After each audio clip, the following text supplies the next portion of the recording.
এই লোকটি খাবারের জন্য যে চিংড়ি মাছটি কিনেছিল সেটিকে ভালো করে দেখার পর বুঝতে পারলো যে আসলে সেটি গর্ভবতী, কারণ তার পেটের নিচে অনেকগুলো ডিম লেগেছিল। কৌতূহল বশত সে ভাবলো কেননা এটিকে কিছুদিন পালন করে দেখা যাক ডিমগুলো ফুটে বাচ্চা হয় কিনা। তার ধারণা হয়েছিল যে দুটো চিংড়ি মাছই একটি জোড়া, তাই সে দুটোকেই একই অ্যাকোয়ারিয়ামে রেখে দিল। কিন্তু পরের দিনই গর্ভবতী মা চিংড়ি মাছটিকে আর দেখা গেল না। লোকটির মনে হলো হয়তো পুরুষ চিংড়ি মাছটি তাকে খেয়ে ফেলেছে। খোঁজাখুঁজির পর সে দেখতে পেল মা চিংড়ি মাছটি এয়ার টিউবের পাশে এক কোণে লুকিয়ে আছে। টিউব বেয়ে উপরে উঠে সে সেখানে গিয়ে পৌঁছেছিল। ডিমগুলো যত বড় হতে লাগলো, লোকটির সন্দেহ তত বাড়তে লাগলো যে দুটো চিংড়ি মাছ আসলে জোড়া নয়। ধীরে ধীরে ডিমগুলো লাল রঙের হয়ে উঠলো এবং মা চিংড়ি মাছটি পুরুষ চিংড়ি মাছ কাছে যেতে একেবারেই দিতে চাইতো না। সে বারবার তাকে আক্রমণ করত আর ভয়ে পুরুষ চিংড়ি মাছটি সব সময় তার কাছ থেকে পালিয়ে বেড়াতো। অবশেষে বাধ্য হয়ে লোকটিকে দুটো চিংড়ি মাছ আলাদা করতে হলো। আলাদা করার পর মা চিংড়ি মাছটি অনেকটাই শান্ত হয়ে গেল। ধীরে ধীরে ডিমগুলোর ভেতরে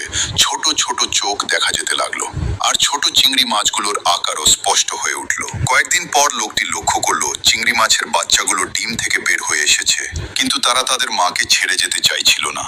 মা চিংড়ি মাছটি যতই শরীর ঝাঁকিয়ে তাদের আলাদা করার চেষ্টা করুক না কেন, তারা মায়ের গায়ে লেগেই থাকছিল এবং একেবারেই যেতে চাইছিল না। কারণ পৃথিবীর প্রত্যেকটি সন্তানই মায়ের ভালোবাসা চায়। তাই মায়ের জন্য সবাই একটা লাইক আর হার্ট দিয়ে যাও।